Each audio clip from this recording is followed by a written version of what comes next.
Hi, welcome to this video on extracellular vesicles and the application of biosensors in extracellular vesicle research.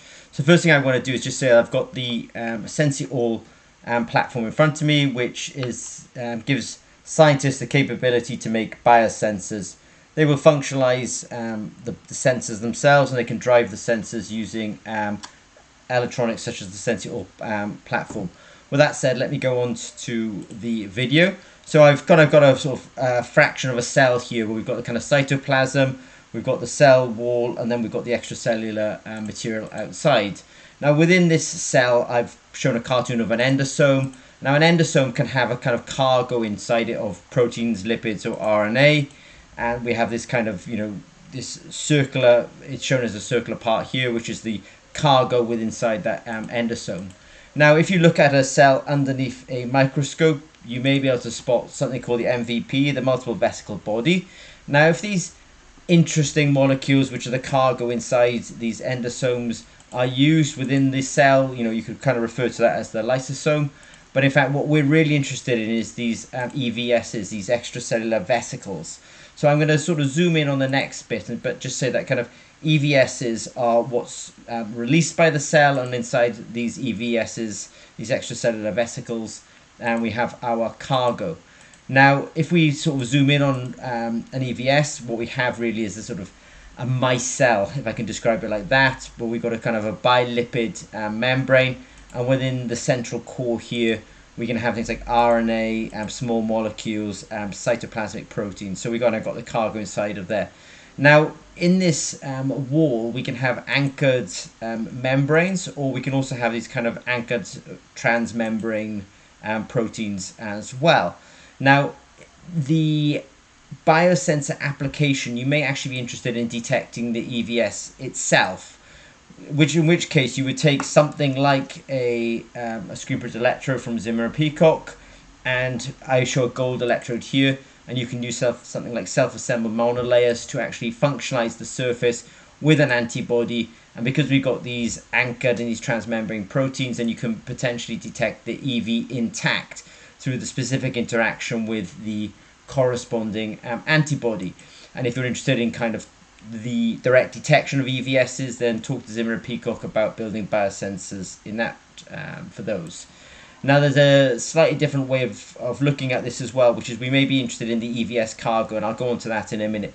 But what I show here is that if you are looking to kind of make a biosensor for detecting EVSs, again, you will need some hardware and you'll need some sensors as well. And I would just suggest that the SenseItAll is the ideal platform for this because it has the right signals required for doing this kind of work. And what I mean by that is the signals can be extremely low in this kind of work, and so we do have the sensitivity to do that.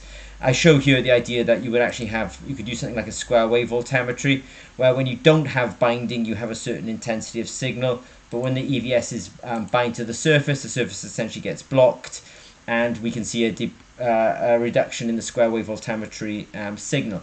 You could also get this signal probably out using EIS, electrochemical impedance spectroscopy, but don't confuse yourself and use a potentiostat that's otherwise intended for larger power applications. You do need something a little bit more sensitive, a little bit more scaled for actually doing this kind of biosensor work. And of course, the SenseItAll potentiostat's an ideal one for that.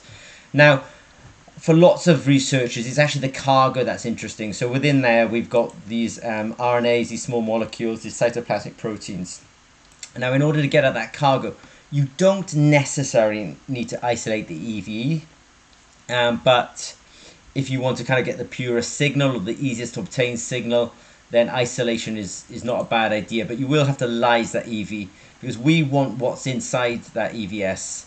And how we're going to get in there, we're going to break it apart. And if you do break it apart, then you sort of essentially release the contents, and then we can detect it again with the idea of having taken a screen printed electrode from Zimmer and Peacock, functionalized it with a corresponding antibody, and then it will bind, for example, to the RNA or the cytoplasmic protein, for example. And again, you can kind of do it using square wave voltammetry, where you have a certain intensity of signal, but upon binding, the sensor essentially gets blocked and the signal decreases. And as I said previously, you could detect the binding of that cargo protein, for example, using EIS as well, electrochemical impedance spectroscopy. But again, make sure you don't use a spectrometer that's really intended for fuel cell work or battery work. You do need something a bit more scaled and bespoke for this kind of biosensor application.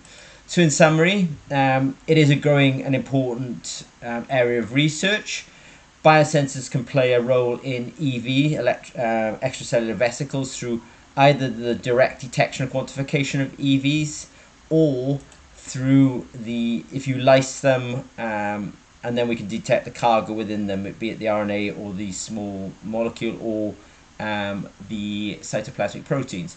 If you do have any questions regarding the development, maybe even the manufacture of electrochemical biosensors within the realm of extracellular vesicles, please don't hesitate to reach out to us at Zimmer Peacock. Okay, thanks very much.